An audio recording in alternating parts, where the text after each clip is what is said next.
মেঘনা আলম 2020 সালে সৌন্দর্য প্রতিযোগিতার আসর মিস আর্থ বাংলাদেশের চ্যাম্পিয়ন হয়ে গণমাধ্যমের নজর কাড়েন। আসসালামু আলাইকুম, আমি মেঘনা আলম। অবশ্য এর আগের বছর আরেকটি সৌন্দর্য প্রতিযোগিতায় অংশ নিয়েছিলেন তিনি। মিস ইউনিভার্স বাংলাদেশ নামে ওই প্রতিযোগিতায় 18তম হয়েছিলেন মেঘনা আলম, আর 2023 সালে মিস ওয়ার্ল্ড বাংলাদেশ প্রতিযোগিতায় হন 20তম। আমি মিস আর্থ বাংলাদেশ 2020 ছিলাম। এরপরে আমি নিজেই মিস আর্থের ন্যাশনাল ডিরেক্টর হই। শোবিজ দুনিয়ার এই মানুষটি হঠাৎই দেশ জুড়ে আলোচনায় আসেন গেল 10 এপ্রিল। ফেসবুক লাইভে এসে অভিযোগ করেন ভাটারা থানা পুলিশ পরিচয় দেয়া কয়েকজন তার বাসার দরজা ভেঙে ভেতরে ঢোকার চেষ্টা করছে। পরে তার বোন দিয়ানা ফেসবুক পোস্টে দাবি করেন মেঘনা আলমকে অপহরণ করা হয়েছে, তবে প্রশাসন জানায় তাকে গ্রেফতার করা হয়েছে।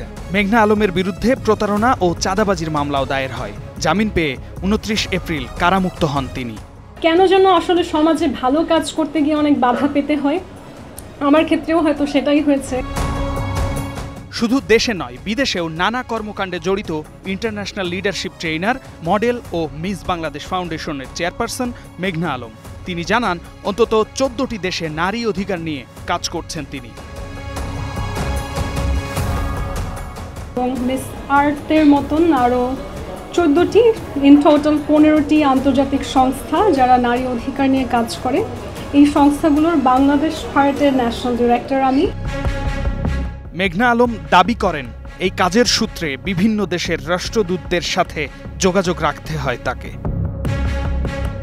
10-12টা দেশের রাষ্ট্রদূতরা আছেন, তাদের সবার কিন্তু একটা ইকোনমিক, ডিপ্লোম্যাটিক, কালচারাল একটা সংযোগ আছে, সোশ্যাল।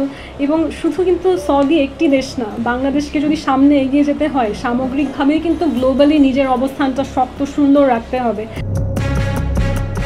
এই মডেল অভিযোগ করেন তার কাজের মূল্যায়ন না করে অনেকেই তার চরিত্র হননের চেষ্টা করছেন।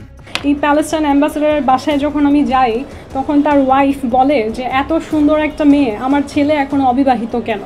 শি লিটারালি সেজ যে এত সুন্দর একটা মেয়ে আমার ছেলের সাথে বিয়ে দিয়ে দেওয়া উচিত। কিন্তু এই যে দীর্ঘ সময় ধরে বিভিন্ন রকমের কমপ্লেইন, বিভিন্ন রকমের নোংরা কথা এবং এই কেসটাকে একটা তলোয়ার হিসেবে ব্যবহার করে আরও বাড়তি অনেক নোংরা কথা বলে আমার যে কাজের ক্ষতি করা হচ্ছে, এগুলো থেকে আসলে বের হয়ে আসতে তো আমাকে প্রচুর পরিশ্রম করতে হবে এবং আমি জানিও না যে আসলে বের হতে পারবো কিনা।